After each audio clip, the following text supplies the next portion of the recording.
Halo, balik lagi sama gue Billy, laptop gaming lagi nih. Dan yang satu ini nggak bikin kantong jebol. Ini Acer Nitro V16 AMD.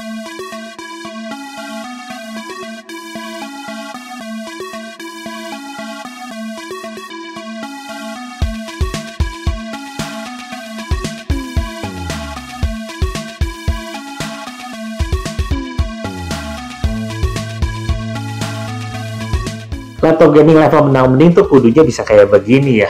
Tampilan mendukung, fiturnya masih cukup oke, performa juga masih oke, dan harganya itu loh yang masih cukup terjangkau. Sampai saat video ini dibuat ya, gue cuma menemukan harganya itu di 15.200-an aja. Cuman emang nih informasi soal detail laptopnya itu agak susah dicarinya ya, walaupun gue udah sampai cari ke website resmi sekalipun. Nah, kayak keterangan soal port-portnya gitu tuh agak susah nih nemunya. Acer tuh kudu improve nih di bagian ini ya. Biar si calon pembeli nanti bisa dipermudah lah menemukan informasi lebih detail tentang produk yang nantinya bakal mereka beli. Cuman yang bikin gue demen ngetes laptop gaming model kayak begini tuh, itu daya tahan baterainya. Nunggunya nggak lama cuy. Video playback dari 100% sampai tinggal sisa 15%-an aja itu tuh cuma tahan di kisaran 2 jam 19 menitan doang. Padahal itu udah menggunakan eco mode. Online meeting 30 menit itu kurangnya di 20%, itu lumayan banyak sih. Buat kapasitas baterainya itu di 57,28 watt hour. Dan di sini tuh gue temuin masih ada ruang kosong nih yang sebenarnya menurut gue Acer tuh bisa memanfaatkan ruang kosong ini untuk memperbesar kapasitas baterainya. Jadi ya setidaknya bisa tahan lebih lamaan dikit lah. Dan buat pengecasannya ini sih menurut gue cukup impresif ya. Cukup terkesan juga karena dari 15 sampai ke 50% itu cuma perlu waktu 17 menitan aja. Dan untuk fully charge ke 100% dia tuh cuma makan waktu sekitar 1,5 jam doang. Buat layarnya dia tuh menggunakan 16 inch IPS level, resolusinya itu Full HD 1920x1200 WUXGA, aspek rasionya itu sudah kekinian di 16:10, refresh rate-nya udah gaming banget di 165 Hz, dan response time-nya di 3 millisecond. Buat color gamutnya dia tuh sudah 100% sRGB, yang mana membuat laptop ini tuh sudah aman untuk content creation. Jadi buat kalian yang lagi kuliah desain grafis itu tuh bisa juga memanfaatkan laptop yang satu ini nih. Di layarnya ini Acer tuh memberikan fitur Acer Comfy View yang mana membuat mata lebih nyaman untuk memandang layarnya. Ya, jadi beginilah kualitas hasil tangkapan gambar yang diambil dari webcam yang ada di laptop satu ini, Acer Nitro. Nah, jadi kualitasnya seperti ini. Ngomong-ngomong, gue udah coba cari speknya di sana sini, even di website resminya juga itu gue nggak nemu. Jadi spek webcamnya ini seperti apa, gue nggak bisa sebutin di sini karena memang gue nggak ketemu ya. Nah, ngomong-ngomong, begini juga kualitas hasil tangkapan suaranya yang ditangkap oleh mikrofon yang ada di laptop satu ini. Nah, ngomong-ngomongnya saat ini sedang memasukkan gambar, seperti biasanya ada lampu indikator berwarna hijau kalau di sini ya, Acer kali ya, jadi hijau juga indikatornya. Unik. Dan di sini udah sih itu aja buat webcamnya, nggak ada buat privacy shutternya, nggak ada. Jadi ya udah, mungkin memang ini laptop gaming ya, jadi begini saja. Nah, sekarang kita ke spek nih. Namanya laptop gaming, speknya kudu gahar juga ya. Dia tuh menggunakan AMD Ryzen 7 8845HS. Nah, untuk GPU-nya dia menggunakan RTX 4050 dengan VRAM 6GB. Untuk RAM-nya sendiri dia sudah menggunakan yang DDR5 16GB dual channel bawaannya. Dan tentunya kalau misalnya mau di-upgrade itu juga masih memungkinkan ya. Buat storage-nya dia menggunakan M.2 NVMe 512GB. Seperti biasa kita tes dengan Crystal Diskmark sebanyak 4 kali, read-nya itu hasilnya di 4700-an. Sedangkan write-nya dia ada di kisaran 3400-an, ada sih sekali yang turun sampai di bawah 2000 dikit gitu. Tapi ya masih oke lah ini. Dan masih ada juga satu extra slot kosong yang bisa kalian manfaatkan, karena menurut gua sih bakalan kurang juga storage-nya ya untuk ya namanya laptop gaming. Bahkan kalau digunakan content creation sendiri aja kan kadang kalau kita ngedesain filenya atau ngedit video gitu, filenya suka gede-gede tuh. Nah, 12GB sih menurut gue aja untuk zaman sekarang udah pasti kurang ya. Karena game aja nih untuk yang AAA itu ya rata-rata tuh udah di atas 100 gigaan gitu. Cuman ada nih satu masalah yang gue temuin mengenai upgradability-nya. Ya itu nanti ya gue bahasnya di belakang. Buat sistem pendinginnya, dia tuh menggunakan 2 kipas, 3 heat pipe, dan 4 saluran exhaust pembuangan. Dan buat suhu maksimal yang gue temuin selama pengetesan menggunakan stress test, ya, itu tuh gue temuin ada di 40,6 derajatan, dan itu adanya di bagian atas ya, deket-deket saluran pembuangannya gitulah. Nah, tapi untuk di area WASD-nya ya sebenarnya nggak terlalu aman juga ya. Soalnya gue temukan di sini tuh dia ada di suhu 35 sampai ke 37 derajatan, bahkan ada titik tertentu yang sampai ke 38 derajatan gitu. Ya, untuk stress testnya sendiri dia tidak lolos dengan skornya di 96,7%. Sebenarnya ini masih aman karena cuma kurang dikit aja. Buat speakernya di sini gue memberikan skor di 6,5/10 aja. Ya menurut gue sih kalau mau digunakan untuk mendengarkan musik kayak gitu, speakernya agak kurang mendukung ya. Karena ya berasanya agak flat aja gitu. Tapi kalau misalnya dipakai gaming doang sih ya masih oke lah. Nah, ngomong-ngomong soal gaming, kita lanjut ke gaming testingnya. Pertama biasa kita mulai dari benchmarknya dulu. Final Fantasy 14 Endwalker. Dia tuh hasilnya extremely high dengan skor di 17.017, dan FPS rata-ratanya ini kisaran yang gue lihat dia dapat di 80 sampai ke 170-an FPS. Nah, ke benchmark berikutnya itu Shadow of the Tomb Raider. Dia menggunakan preset highest dengan ray tracing-nya juga ultra. Dia masih dapat FPS di 51 sebagai rata-ratanya. Nextnya ke benchmark game yang baru belum lama rilis, Monster Hunter Wilds. Presetnya gue pasang di low dan frame generation-nya itu on. Skornya itu dapat di 14.554 dengan rata-rata FPS-nya itu di 86 FPS. Sekarang kita masuk ke live gaming testingnya. Untuk game pertama yang kita tes di sini itu untuk game Control dengan presetnya di medium dengan ray tracing juga medium. Nah, itu tuh dapat kisaran FPS di 40 sampai 60-an FPS. Kalau misalnya gua naikin lagi sebenarnya bisa, tapi FPS-nya bakal lebih turun. Jadi ya udah gua pasang di preset yang kelihatan FPS-nya masih lebih nyaman aja dipakai buat nge-game-nya. Game berikutnya itu dites menggunakan Final Fantasy 15. Nah, laptop ini tuh rada unik juga nih, karena ada game yang harus dipasang di settingan tengah-tengah aja. Ada juga game yang bisa dipasang di settingan mentok rata kanan. Kayak si Final Fantasy ini tuh bisa dipasang di highest loh.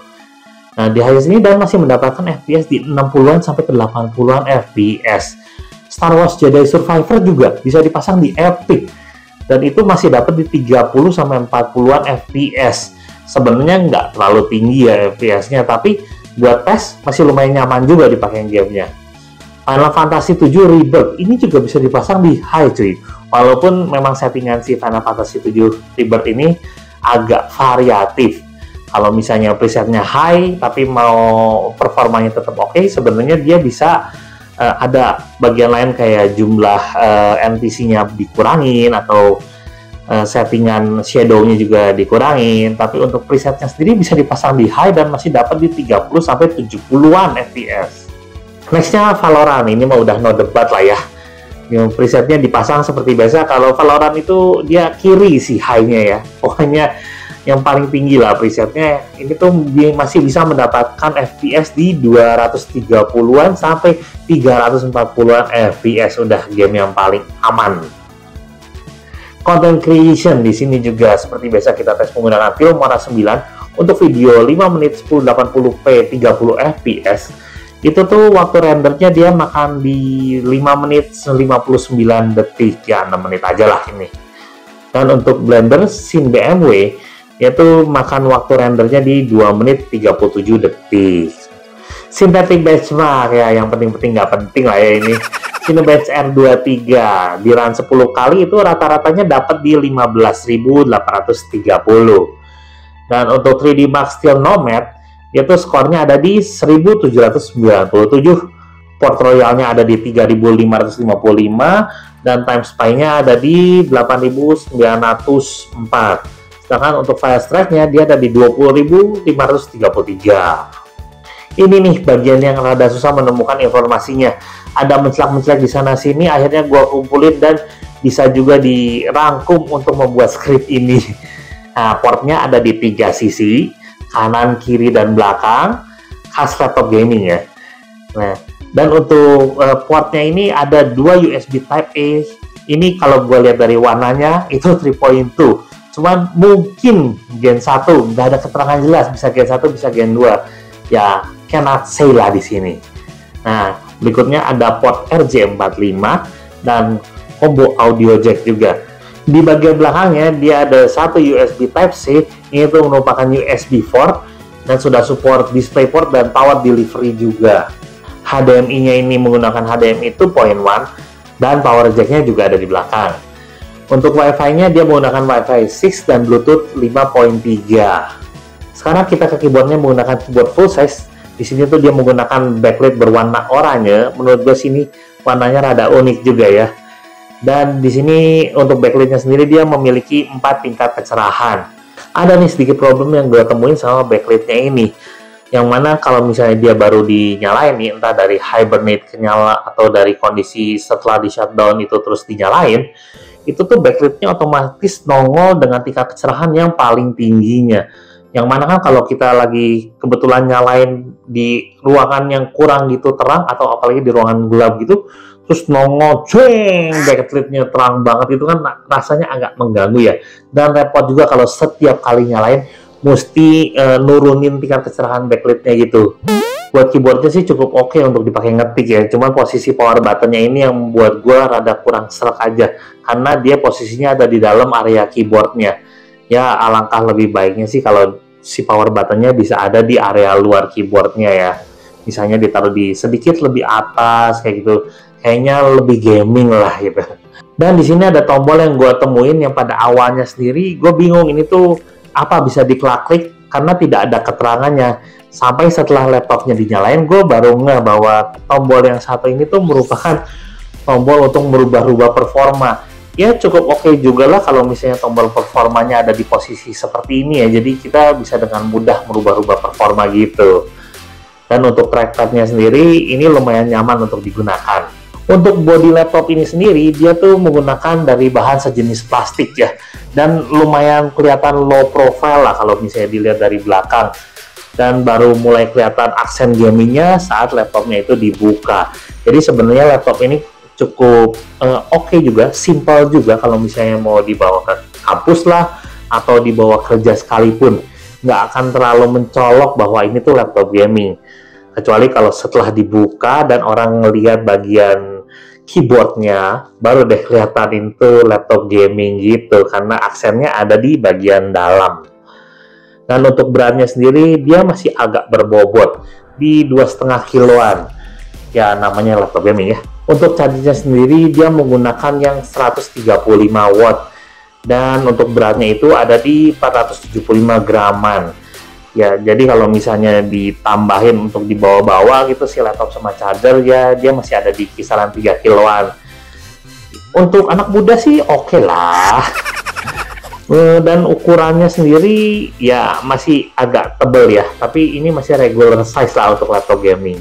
Kesimpulan yang bisa gua kasih, laptop gaming middle tuh kudunya mesti bisa kayak begini.